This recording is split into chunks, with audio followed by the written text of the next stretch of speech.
मैं कालका आईएएस भोपाल की तरफ से आप सभी का स्वागत करती हूँ। आज हम इंग्लिश के सेकंड पार्ट को करेंगे। जैसा कि आपको पता है कि एसएससी सीपीओ का एग्जाम आ चुका है और भी काफी सारे एग्जाम्स होते हैं। बैंक, एसएससी, संविदा, एसआई, व्यापम, जितना भी लेवल होता है उसमें इंग्लिश आजकल काफी इम्पोर्टेंट रोल प्ले करती है। तो शायद आपको पता होगा कि इंग्लिश के लिए हमें डीप नॉलेज इन्फॉर्मेशन चाहिए होती है। हम वैसे ही काम नहीं चला सकते, हमें हर चीज की डीप से डीप इन्फॉर्मेशन चाहिए। जैसा कि लास्ट टाइम हमने पढ़ा था, हमें यहाँ हम किसकी तैयारी कर रहे हैं? परफेक्ट। यहाँ हम परफेक्ट बनने की तैयारी कर रहे हैं। अनटिल एंड अनलेस आप जब तक परफेक्ट नहीं है आपके सब्जेक्ट में, तब तक उसमें पूरा एफर्ट लगाइए, रात दिन एक कर दीजिए। आपको सिर्फ और सिर्फ एक ही चीज दिमाग में होनी चाहिए कि मुझे परफेक्ट बनना है। मतलब मुझसे कहीं से भी कोई भी कुछ क्वेश्चन पूछे, मुझे आंसर आना चाहिए। That's called perfection and that comes under perfect. Okay, तो आज हम फिर से सेकंड पार्ट करते हैं, इंग्लिश के सेकंड पार्ट। लास्ट टाइम हमने इंग्लिश के फर्स्ट पार्ट किया था। हमने जो स्टार्ट किया हुआ है वो टेंस स्टार्ट किया हुआ है। टेंस में हमने जो किया था, अभी हमारा जो चल रहा था प्रेजेंट इंडेफिनिट के 2 रूल्स हो चुके थे। हम 2 रूल्स कर चुके थे। हम इसके दूसरे रूल्स की तरफ देखते हैं और सॉर्ट आउट करते हैं कैसे क्या क्वेश्चंस आते हैं, और इसके एरर फाइंडिंग और फिल इन द ब्लैंक्स दोनों को हम साइमल्टेनियसली सॉल्व करेंगे। ओके, तो रूल नंबर थर्ड क्या है कि अगर हम जब भी इमोशंस की बात करते हैं,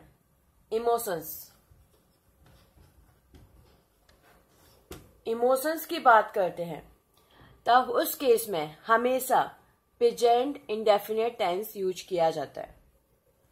तो इस चीज को समझने से पहले आपको ये तो पता चले कि इमोशन होता क्या है, इमोशन की पहचान क्या होती है। तो ये सारी चीजें हम देखेंगे। इमोशन होता क्या है बेसिकली? ऐसी सारी की सारी चीजें, ऐसे सारे के सारे एक्सप्रेशंस जो हम दूसरों के बारे में पता कर ही नहीं पाए कि उनके मन में क्या चल रहा है, हम उन्हें मतलब उसे हम आइडेंटिफाई नहीं कर पाए। जैसे फॉर एग्जाम्पल, अगर कोई आपसे नफरत करता है तो आपको पता चलता है? नहीं ना। अगर हमें पता चलता तो इतनी सारी लड़ाइयां क्यों होती, इतनी सारी फाइटिंग क्यों होती? हम पहले ही अलग हो जाते या हम पहले ही उसे सॉर्ट आउट कर लेते। अब तो आपने देखा ही होगा इतना सारे क्राइम पेट्रोल्स। नफरत, मुझे बचपन से नफरत थी जब से पापा जी ने तुम्हें ये गिफ्ट दिया था, पता नहीं कितने सारे लापे लाप। तो हमें नहीं पता ना, हमें कहाँ पता चलता है? सामने वाला ऊपर से कुछ और बोलता है और अंदर उसे नफरत है। तो ऐसे सारी की सारी चीजें जो हम पता ही नहीं कर पाते कि एग्जैक्टली वो क्या सोच रहा है। हेट, इसका तो आपको बहुत अच्छा खासा एक्सपीरियंस होगा। लव, आपको आके हमें बोलता है आई लव यू, हम तो मान लेते हैं कि हाँ भैया बंदा करता है, पर उसके दिमाग में क्या चल रहा है पता चलता है? अगर ये हमें पता होता तो इतने सारे ब्रेकअप वगैरह क्यों होते? तो उस केस में आपको शायद पता होगा जो हम यूज करते हैं यही यूज करते हैं। तो जो आपका ये वर्ड है वो क्या है? प्रेजेंट इंडेफिनिट का। क्योंकि लास्ट टाइम मैंने आपको क्या बताया था कि आई के साथ हमेशा, क्योंकि आई क्या है? बहुवचन है, इसके साथ वर्ब में एस और ईएस नहीं आता, ऐसा मैंने आपको बताया था। तो इस केस में भी देम से हो एस और ईएस नहीं आएगा। जब हम ही लगाते हैं तो क्या आ जाता है? क्लियर है? तो इसमें आ गया आपका एस और ईएस। तो आपको समझ में आया कि जब भी हम इमोशंस के बारे में बात करते हैं, इमोशंस बहुत सारे इमोशंस होते हैं जिनके बारे में हम पता ही नहीं कर सकते क्या चल रहा है। और दूसरी और क्या पहचान होती है इमोशंस की, कि हम इनका टाइमिंग डिसाइड नहीं कर सकते कि कब से कब तक था।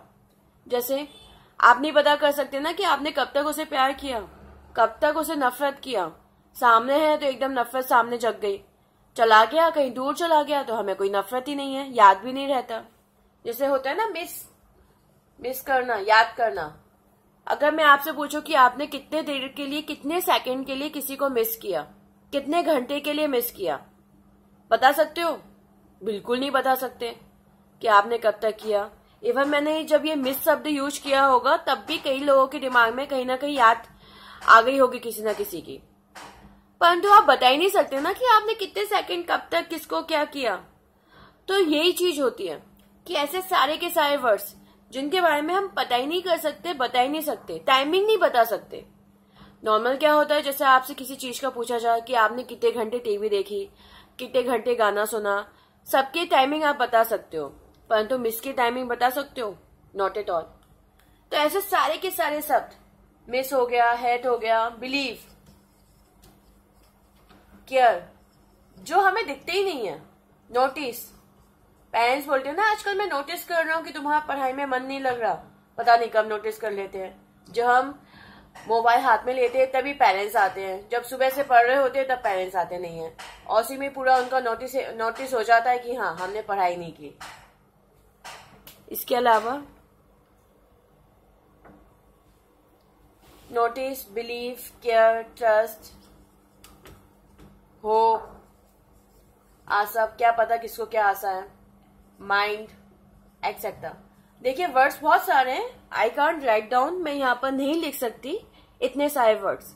तो आपको समझ में आना चाहिए कि कौन से वर्ड्स किसके अंदर आ रहे हैं। तो इन्हें समझने का तो सिंपल तरीका है कि ऐसे सारे के सारे शब्द जिनके बारे में आप पता ही नहीं कर सकते, आप नहीं पता कर सकते ना कि वो आपको मिस कर रहा है। जैसे आप होता है कई बार आप अपने रिश्तेदारों को कॉल लगाते हो कि आप मुझे मिस नहीं कर रहे, वो बोलता है नहीं मैंने तो तुम्हें मिस किया था। तो उस केस में आप पता कर सकते हो कि सच में उसने मिस किया या नहीं, या फोकट में मुंह पे बोल दिया। नहीं कर सकते, हमें पता ही नहीं होता। तो ऐसे सारे के सारे शब्द जो इमोशंस के अंदर आते हैं उनको हम किस में लेके चलते हैं? प्रेजेंट इंडेफिनिट में। और इसकी वजह क्या है? क्योंकि इसमें हम टाइमिंग नहीं बता सकते कि कितने घंटे कितने सेकंड रहा, इसलिए इसके साथ क्या नहीं लगाया जाता? जी हाँ, आईएनजी नहीं लगाया जाता। क्योंकि हम टाइमिंग नहीं बता सकते इसलिए इनके साथ आईएनजी यूज नहीं होता। तो होप सो आपको समझ में आया होगा रूल नंबर 3 जो यूज किया जाता है इमोशन के साथ। इमोशन वाले शब्द वो होते हैं जो हम पता नहीं कर सकते दूसरों के बारे में, और दूसरी चीज हम उसका टाइमिंग नहीं बता सकते कि कितने घंटे कितने सेकंड के लिए हमने उसे याद किया। तो इनके साथ हमेशा जो यूज किया जाएगा, आपको इसका तो एग्जाम्पल अच्छे से पता है, I love you, I hate you, I miss you, I care you, I trust you, I believe you. तो इन सबके साथ, क्योंकि नॉर्मली आपका कुछ आईएनजी वगैरह नहीं आई है, क्योंकि इसकी वजह यही बताई जाती है। ठीक है, अब कुछ लोग सोच रहे होंगे कई कई जगह तो आईएनजी यूज होती है इन वर्ड्स के साथ, तो मैं उसे क्लियर कर दूंगी आगे प्रेजेंट कंटिन्यूअस में। इसके लिए जरूरी है कि आप इसे सब्सक्राइब करिए इस चैनल को, क्योंकि अब हम रेगुलर बेसिस पे अब आपको यहाँ पर वीडियो अपडेट करते रहेंगे, जिससे आपका इसी साल गवर्नमेंट जॉब पाने का जो ड्रीम है वो इसी साल कंप्लीट हो, एनी हाउ एनी कंडीशन पे। तो इसके लिए जरूरी है कि आप हमारे वीडियोज को कमेंट्स कीजिए, लाइक कीजिए, एंड जी हाँ सब्सक्राइब करना मत भूलिए, तभी आपको ऐसे वीडियोज मिलेंगे और ये सारी इन्फॉर्मेशन आपको मिलती रहेगी। तो होप सो आपको समझ में आया होगा रूल नंबर 3। अब हम फॉरवर्ड होते रूल नंबर 4 पर। रूल नंबर 4 है क्या एग्जैक्टली? रूल नंबर 4 ये है, सिंपल है, कि जब भी हम डेली रूटीन के बारे में बात करते हैं, डेली हैबिट्स के बारे में बात करते हैं, तो उस केस में हमेशा प्रेजेंट इंडेफिनिट टेंस का यूज किया जाता है। ऐसी सारी की सारी आदतें जो डेली होती हैं, या फिर जब भी हम बात करते हैं कि हाँ कंटिन्यूसली हम उसे कर रहे होते हैं, तो उस केस में हमेशा किसका यूज किया जाता है? प्रेजेंट इंडेफिनिट का। ठीक है, जैसे मैं सुबह 5 बजे जगती हूँ, मैं शाम को 4 बजे इवनिंग टी लेती हूँ, मैं मॉर्निंग वॉक पे जाती हूँ, मैं 4 घंटे सुबह पढ़ती हूँ, एनीथिंग, मैं 2 घंटे टीवी देखती हूँ। जो हमारी डेली हैबिट है, हम जिसे डेली करते हैं, स्मोकिंग करना, ड्रिंकिंग करना, ये सब भी डेली हैबिट्स में आते हैं। तो जब भी हम डेली हैबिट्स के बारे में बात करते हैं, जो हमारी रेगुलर एक्टिविटीज है उनके बारे में बात करते हैं, तो हमेशा प्रेजेंट इंडेफिनिट टेंस का ही यूज किया जाता है। याद रखिएगा, हमेशा प्रेजेंट इंडेफिनिट टेंस जब भी डेली हैबिट्स है। अब क्वेश्चन आता है कि हम इन्हें पहचानेंगे कैसे? हम कैसे पहचान सकते हैं कि ये जो दिया हुआ है वो डेली हैबिट का पार्ट है, या रैंडमली आज मैं 5 बजे जग गई थी, या रैंडमली मैंने आज 5 बजे शाम को चाय पी थी। तो सिंपल है, अगर किसी भी टेंस के नीचे daily, everyday, every morning, often, twice a day, regular, etcetera. आपको समझ में आ गया होगा, वर्डिंग से समझ में आ रहा होगा कि एग्जैक्टली मैं क्या कहना चाह रही हूँ, क्योंकि इतने सारे वर्ड्स मैं नहीं लिख सकती हूँ। वही सेम टू सेम कंडीशंस आपको पहचानना है, क्योंकि वहां क्या आ जाए एग्जाम में आपको भी नहीं पता। क्लियर हुआ? तो समझ में आया कि अगर इन शब्दों का यूज किया जाए, daily, everyday, every morning, often, twice a day, etcetera, तो उस केस में सिर्फ और सिर्फ प्रेजेंट इंडेफिनिट टेंस ही आएगा। फॉर एग्जाम्पल मैं आपको समझा देती हूँ। सॉरी, हम इसके एरर फाइंडिंग्स करेंगे वंस आपका ये सारे रूल्स खत्म हो जाए उसके बाद।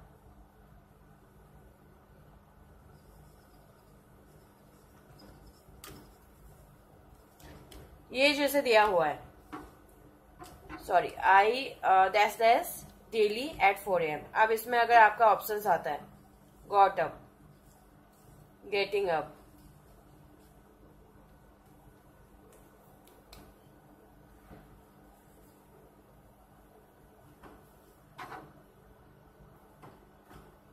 इज गेटिंग अप,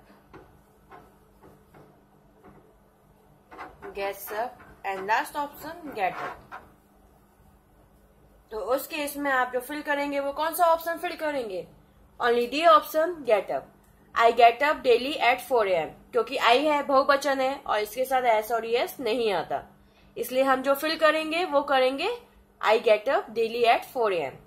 हम लास्ट में एरर फाइंडिंग करेंगे, तो आपका जितना भी डाउट है कि एरर फाइंडिंग किस प्रकार से आते हैं वो सारे भी आपके सॉर्ट आउट हो जाएंगे। तो होप सो आपको रूल नंबर 4 अच्छे से समझ में आया होगा। ये सारे रूल्स आप अच्छे से समझ लीजिए, क्योंकि अगर आपको ये रूल्स याद नहीं हुए तो आप एरर फाइंडिंग नहीं कर पाएंगे। जब आप एरर फाइंडिंग करते हैं तो आपके दिमाग में पूरी चीजें क्लियर होनी चाहिए, पिक्चर कि हाँ ये रूल्स है, तो इसलिए आपको ये रूल्स तो अच्छे से समझना ही होगा, तभी आप आगे फॉरवर्ड हो सकते हैं, एरर फाइंडिंग कर सकते हैं। नेक्स्ट देखते हैं हम, इसके बाद के रूल्स देखते हैं।